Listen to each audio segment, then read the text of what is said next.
Another 5 weeks have come and gone, which means that it's once again time for stage playoff predictions. It's honestly looking like a majority of teams are contenders this stage. Will my predictions for stage 3 turn out badly like in previous videos, or am I finally going to be right for once? Let's find out who I'm going to jinx this time around. But first, here's an overview of the playoff bracket. On Thursday, the Titans will take on the Outlaws and the NYXL will face the Dragons. On Friday, we'll see the Seoul Dynasty versus San Francisco Shock and the Valiant going head to head with the Spark. On Saturday, the semifinals bracket gets reseeded with the highest remaining seed taking on the lowest, and the two other teams left will duke it out in the other semifinals game.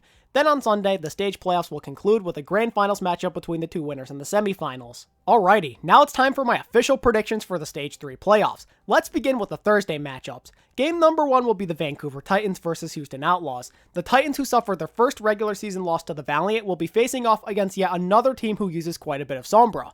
Luckily for the Titans though, they should be far more prepared to deal with it than they were in their game against the Valiant. Not only can they just study the film to learn from their previous mistakes, but they can also choose to utilize a Sombra of their own like they did against the Gladiators by subbing out Janu in favor of Stitch. Sombra Goats has proven to give normal Goats a run for its money, but you don't have to worry about this weakness if you're the Titans because you'll be running a Sombra of your own. The Outlaws, on the other hand, are definitely the underdogs coming into this matchup. Yes, Houston played well beyond their expectations by finishing stage 3 at a 5-2 record, and they were competitive against the likes of the San Francisco Shock and NYXL, but Vancouver is a whole different beast. The only reason they even lost a game to begin with this stage, in my opinion, was because they were at the time refusing to run the correct lineup. If Stitch can dominate the way he did against the Gladiators, then I see no reason why Vancouver doesn't end up winning this game. The only advantage the Outlaws would have would be that they have a better Sombra player because Dante's amazing, but with the way Stitch played in the previous game against the Gladiators, I don't really know how much of an advantage they really have. They're actually pretty even in my opinion. But now the question we have to ask is, can the Outlaws defeat the Titans?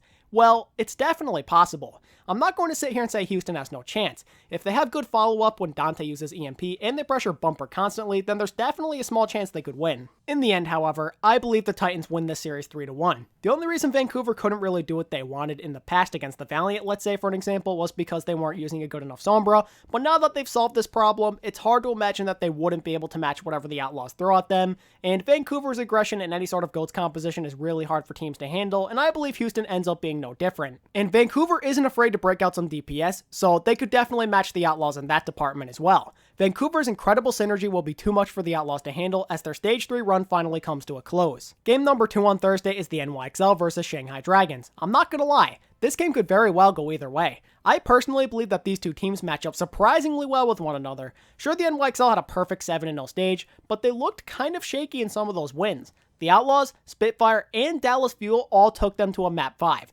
London and Dallas struggled greatly this stage, so that's not a great look at all. But even so, the NYXL appear to be rejuvenated after a somewhat disappointing stage 2 after making the decision to swap out Mekko in favor of Sabiobi Sombra. While it definitely has been nowhere close to perfect, Sabiobi has popped off here and there. His EMP usage and ability to wreak havoc on opposing backlines has been solid. During the NYXL successful stage, Jonak has started to play a lot more Ana in order to counter the Sombra, and he's made the transition look easy. The Dragons have also continued to run Sombra Goats in their 5-2 stage while running a fair amount of DPS too, and their newly acquired off-tank Envy seems to be fitting in well during the maps that they choose to use him. Sure, the Dragons had a few rough losses this stage, but they do pose a threat.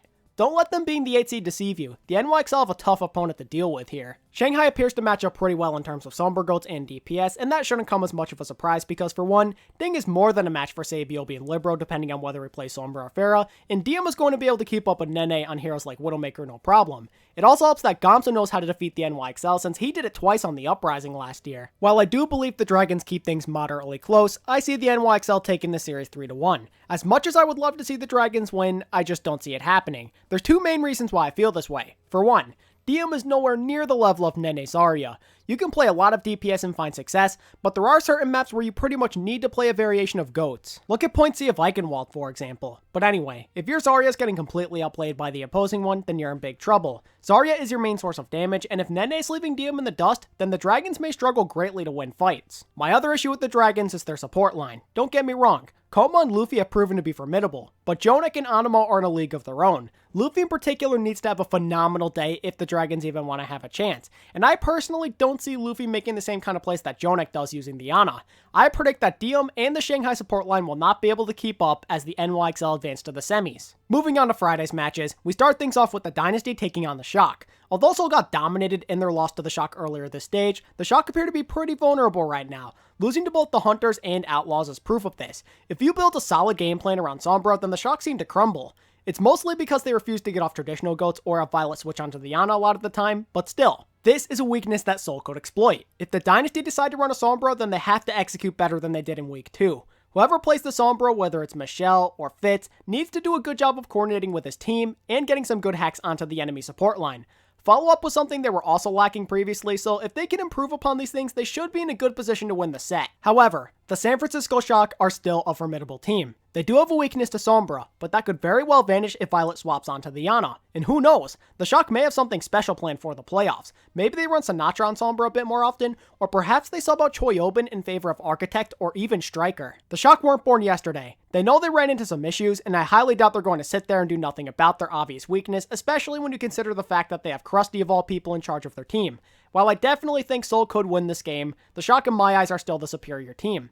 The Dynasty were at the Shock's mercy in their Week 2 matchup, and I see this game having a similar result. That's why I'm going with the Shock 3-1. The final game of the quarterfinals will be the ultimate run back between the Valiant and Spark. Both of these teams played each other really close yet again during their Week 4 matchup, and overall been looking pretty good in Stage 3. The Valiant in particular have shown tremendous improvement by going 5-2 this stage while defeating the likes of Shanghai and Vancouver. This game could very easily go either way if you go off their previous matches. Their showdowns in Stage 1 and 3 both went the distance in a decisive Map 5. If these guys have historically played each other close, then it makes sense to assume that they will once again do the same. I don't know what it is, but for some reason, these two teams match up really well with one another. Each team possesses a strength that the other does not, and those factors end up balancing each other out, resulting in a super even matchup. As a Valiant fan, I would love nothing more than to see my team get some revenge and advance to the semifinals, but my brain is telling me to go with the Spark, and that's exactly what I'm going to do. While it is true the Valiant definitely could have won last time if they made a few less mistakes, the same can be said about the Spark because maybe they could have won by even more if the likes of Bebe made less mistakes. I'm going to say history repeats itself as the Spark go on to win the series 3-2. I definitely think we're in for a good one regardless of the outcome, and it can most definitely go either way. Don't make it seem like the Spark are the only team that could win. The Valiant could too, for sure. If my predictions come true, then the semifinals matchups will be the NYXL versus San Francisco Shock and Vancouver Titans versus Hangzhou Spark. Tell me these second round battles wouldn't be epic. Having arguably the top 4 teams in the league face off in the next 2 rounds will surely lead to some high quality entertainment. One quick thing to note about the semifinals and grand finals is that these games become a best of 7 instead of a typical best of 5. Let's begin by discussing the NYXL and Shock game. This is definitely going to be tough to predict. Theoretically, the NYXL have the advantage since the Shock struggled to deal with Sombra, but at the same time, the Shock may end up utilizing a game plan that allows them to work around her. As mentioned earlier, the Shock have this sort of mystery factor about them right now. We have no idea if they'll continue to stubbornly use Zenyatta and standard goats, or if they'll change things up and use the Sombra goats comp. Regardless of what the Shock run, I'm very intrigued to see how this game goes for them. They haven't taken on the NYXL since stage 1, and I'm curious to see if they can finally beat them now. However, even though the Shock are still a threat to the rest of the league, I get the feeling that this is going to be an uphill battle for them. This team has an obvious weakness. The NYXL are one of those teams that knows how to exploit weaknesses and take full advantage of them. But I'm not going to sit here and say the Shock have zero chance of winning. This team knows how to keep it close even when they're at a disadvantage. Look at their loss to the Hunters or Outlaws. Sure, they got taken advantage of due to their Sombra weakness, but both games went to a map 5. I definitely believe the Shock have a chance to win this game, but I see the NYXL coming out on top 4-2. Even if the Shock decide to run Sombra and Ana, it's hard to believe they'll play those heroes better than the NYXL. Jonek or Violet, you tell me who the better Ana player is.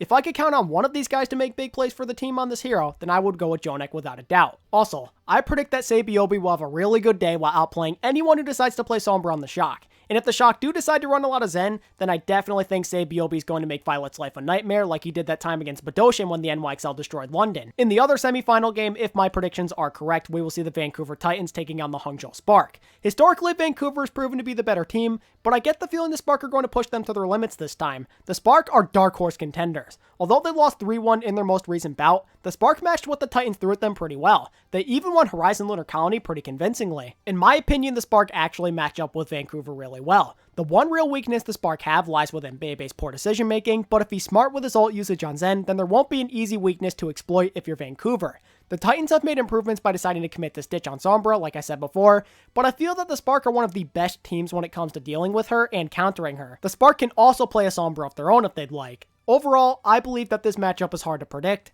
and you can call me crazy all you want, but I usually do really safe predictions, so why not change it up by predicting the Spark to upset the Vancouver Titans 4-3? If somehow, some way, my predictions end up 100% correct up to this point, then the stage grand finals will be the NYXL versus Hangzhou Spark.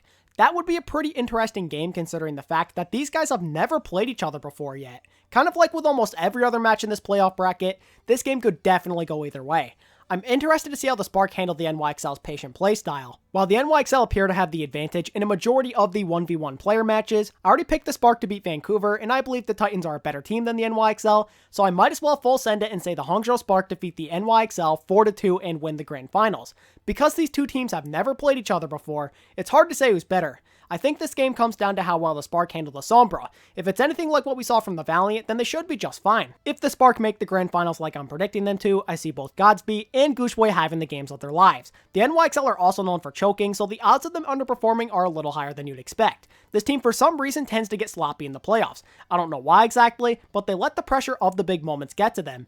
In a majority of their playoff appearances since 2018, they have played down to their competition in at least one of their matches. The only time they ever showed absolute dominance over everybody they faced in the playoffs was in Stage 3 last year. There's a good chance the Spark take advantage of the NYXL shortcomings and show who's more clutch. I know the likelihood of my predictions being correct are slim, but I felt like picking a not so obvious winner this time. But who really knows? Maybe the Spark could win. Stage 3 has been unpredictable, and the playoffs could end up being no different. Pretty much every team competing has a realistic shot of winning it all. I could not be more excited for things to get underway tomorrow. And with that being said, that is going to wrap up my Stage 3 playoff predictions. What are your predictions for the playoffs? Make sure to let me know down in the comment section. If you enjoyed this content, then be sure to like and subscribe. As always, thank you all so much for watching today's video, and until next time, this is ATP, signing out.